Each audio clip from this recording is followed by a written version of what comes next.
All right, good morning. Kind of. Here's an interesting topic. Why don't we allow guns in schools? Should we allow guns in schools? Well, what would be a reason not to allow guns in schools? Well, a person who had a firearm in a school could use that gun for the wrong reason, right? For bad, for evil, if you will, for ill intent. Nefarious reasons, whatever we want to call that. If there's someone in a school who wants to do something bad as society deems, we make our own laws. We generally agree shooting someone for no reason is not a good enough reason, right? We can't murder people. This we have established.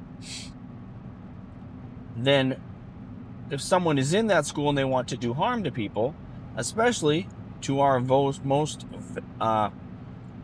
valuable citizens, think of it that way, the most valuable and the most valuable members of our community, our children, the ones with with the most opportunity, the most potential in their life going forward, whatever, we want to protect those individuals, obviously. And so if there's someone in a school who wants to harm those people, well, they could use a gun to do that if there were guns in schools.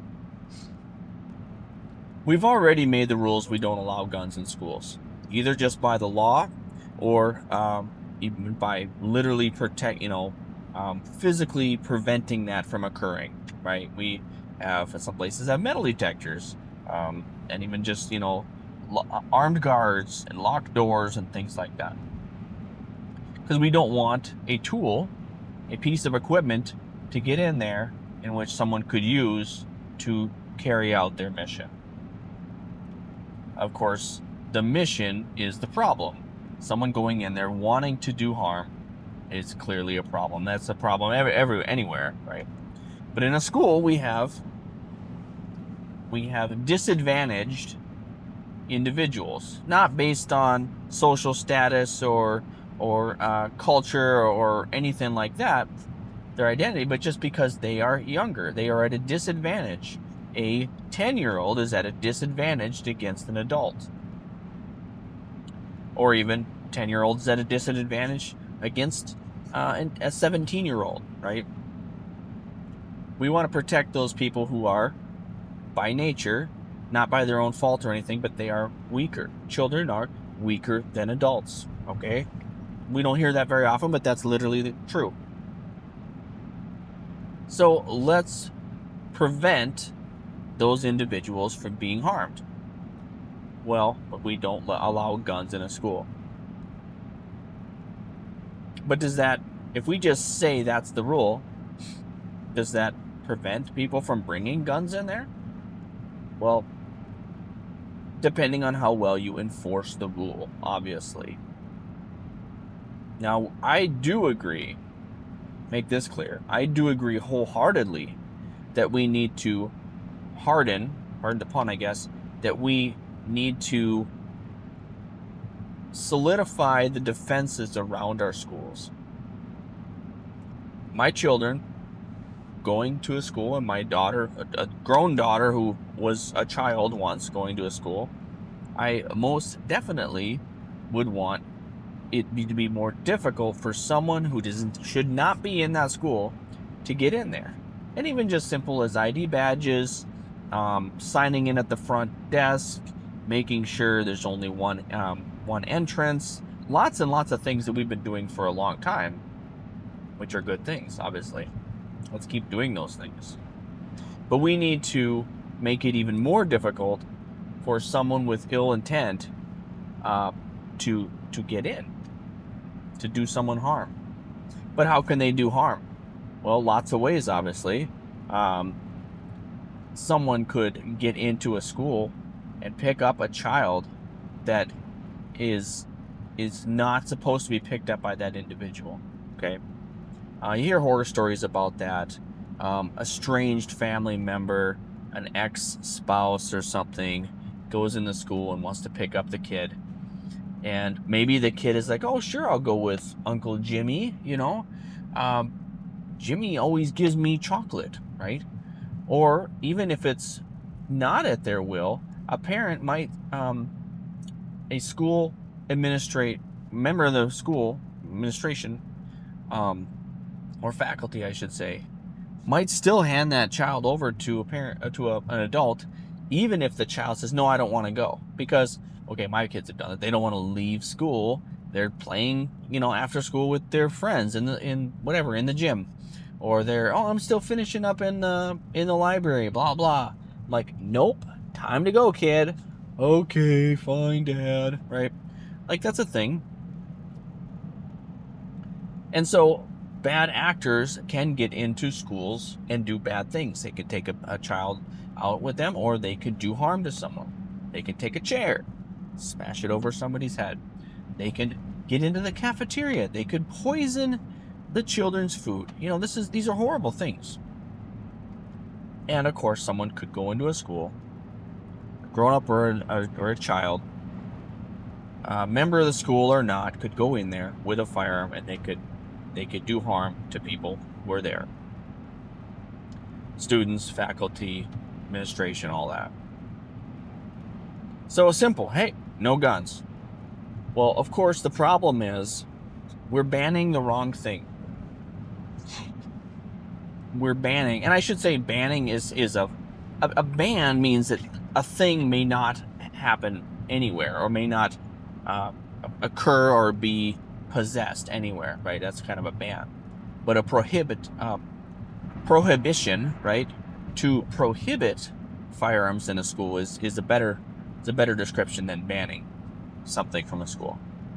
Prohibit firearms in a school. Well, obviously that is a rule or a law, and only rule following or law abiding people will follow that, unless strongly enforced, right? Any law needs to have enforcement behind it, or else it will never be followed. I'm driving down the highway right now. I can choose to go within the speed which is posted on the sign, or I can choose to go a different speed than that. And it is up to someone else, not me, to enforce that law. It's up to me to make a choice whether to stay within the guidelines are the wrong word, within the law or not. And it's up to someone else, a tax-paid individual, right? A publicly funded individual, to enforce this. Same thing with firearms in a school, or anywhere for that matter. So we're talking about firearms today because we're talking about firearms in a school today because there was recently a shooting at a hockey rink, okay, at a high school event. So it's high school. We're going to assume it's a high school premises or a building in which high school events were taking place. And so we can assume, I can 100% assume that no firearms were allowed, were permitted in that hockey rink. And also it was in a state which has fairly high gun regulation anyway, right? But an individual with a firearm made it inside that hockey rink, and they carried out their mission. They administered ill will. They went outside of what we follow as humans, what we've agreed upon is okay. We've agreed that we let the government decide what speed we go on the road. We've agreed that the government, or that we've voted on, or whatever, the general consensus is that the legal age to drink alcohol is this. And we've agreed that murder is not okay. We do not allow that. That is outside the boundaries in which we allow as a society. And this person knew that. This individual knew that that was outside the boundary and they chose to do it anyway. When that happens, someone needs to enforce that. They need to, punishment after the fact, or there's prevention before the fact. But putting a sign on the wall at the entrance to a hockey rink and saying no firearms allowed did not work. The laws in that state did not work. Potentially, even the some cheese here. Potentially, even the way to buy a gun. I better do this better.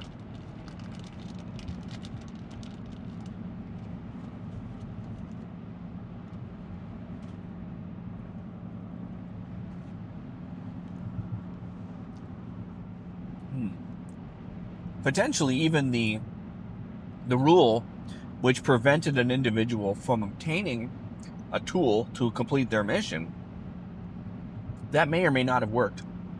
We don't really know the firearms that were used by this. Reportedly, it was 2 different firearms, but this principle can be applied to pretty much any of the shootings that we, and I shouldn't even say shootings, mass murders or multiple murders, because that's what it is. It's already breaking the law. They're already doing something that they should not, and the tool that they use to do so, is not as consequential. It is, in most regards, more effective, but that's different. We're going to get to that. So this person went in, and they committed murder to several of their own family members. It's a very sad story. The backstory on this is horrendous. I've heard a little bit about it, but I'm just kind of blanketing so that this is sort of evergreen content, but this is something we hear over and over again. In this case, it was an adult of some of the family members that were there. It wasn't a former student or anything like we see sometimes. But so they get in there. I should open this later.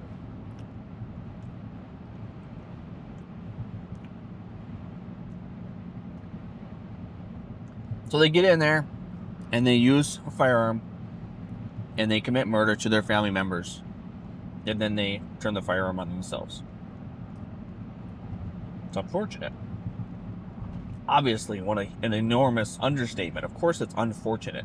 It is horrendous. It is horrifying. It is very, very sad that one human would do that to other humans.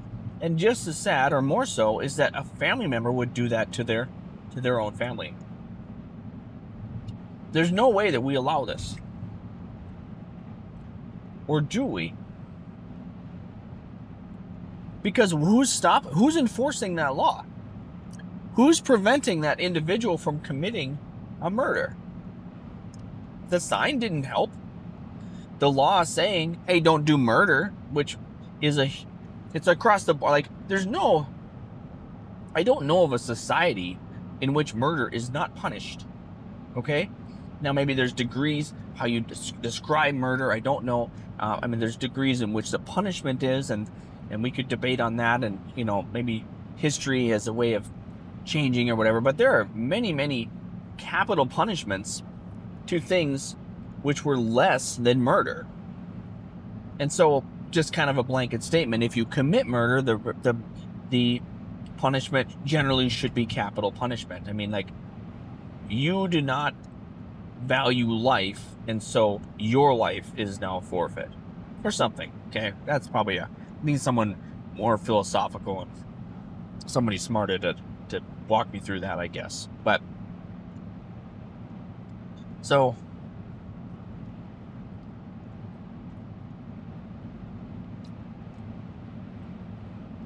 it's gonna be a long video.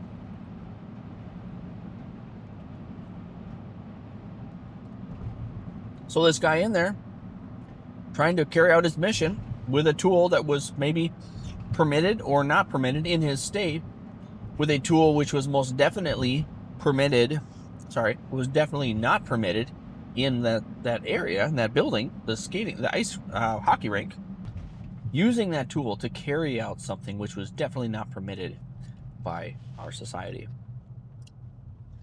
And no one stopped him. Or did they? So in this scenario, and nearly every scenario, a mass murderer, and different than a serial murderer, right? A serial killer, but let's call it mass killer. A mass killer generally focuses on the individuals, the specific people that they want to end. That's where they get the most surprise, right? Those are the higher priority targets for them. They carry that out, and then they keep going. Their list is, higher priority, then they move on to lower priority targets. And sometimes there's no particular, they just want to wreak havoc, right? But pretty much anybody going in to do this knows that they will not fare well afterwards. There's not likely an escape.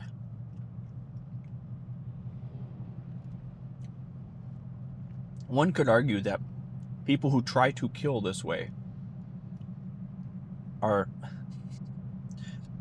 doing it wrong. Now that sounds weird, and this will be morbid here, but depending on the terror intended, or whether it's terror or it's just the effective ending of life, someone could end life in a public place without being there. Okay, you can use your imagination, but there's biological agents, right? There's all types of or there's incendiary devices. I don't know if I'm saying the right things. I'm hopefully not saying the wrong things that will make this video land differently. But people can do that and not be there, and they can do that and be much more effective, and they can do that and increase their chances of survival or escape. Using a firearm is not necessarily the best way to go. Reason for that is once they meet resistance, their mission is basically over. And that's statistically true. Now, there was a shooting in Sydney. Again, mass murder. Now, there was a faith-based mass murder carried out in Sydney, Australia recently. Horrifying again. And there was one brave individual. I'm sure there are several brave individuals, but one individual which made it captured on TV kind of thing or whatever. One of the two murderers was snuck up behind by someone who was unarmed. And he tackled this person and he wrestled a shotgun out of his hand, and then he kind of pointed the shotgun at the killer, and the killer just ran away. Now, there's debate back and forth whether that person who wrestled it, the hero, should have fired. There's debate whether or not he was out of ammo or not, or even if he knew how to operate that firearm, or a variety of things. But it was very obvious that that individual was able to get close enough. He was able to touch, right, wrestle, get to this person without him seeing it. He stuck up behind him, right? Well, after he disarmed him, the killer just walked off, met his cohort, and reportedly grabbed another gun and kept doing, the job. He continued carrying out his mission with more of the same tools. Guy was a hero. Okay. He was brave, that's for sure. And I can't even say that I could do that. All right. I'm not comparing myself. It's very difficult for us to talk about these things in the what if scenario. Like, oh, if I was there, blah, blah. You don't know what you would do. Now, it's good that we have these thought exercises. We want to run them through our minds, and hopefully, if that scenario happens to us, we've pre-thought out what we think we should do, what a wise choice might be, and hopefully we can make that decision quicker and the correct one at the time. Point being, this guy, one of the killers at Sydney, was tackled from a guy behind him. Now, in contact, and he stopped the threat, or for a period of time, and then the killer was a threat again. And I think how it was finally ended is that police officers finally did show up, and there's a lot of hate online about just how poorly they stopped that shooting. But it ended. The shooters ended with firearms. Somebody shot them. The good guy with a gun stopped the bad guy with a gun, or multiple people stopped multiple people. And so the person who disarmed him initially did not stop him long term, but it did stray him off his mission. So back to this this hockey rink shooting. This individual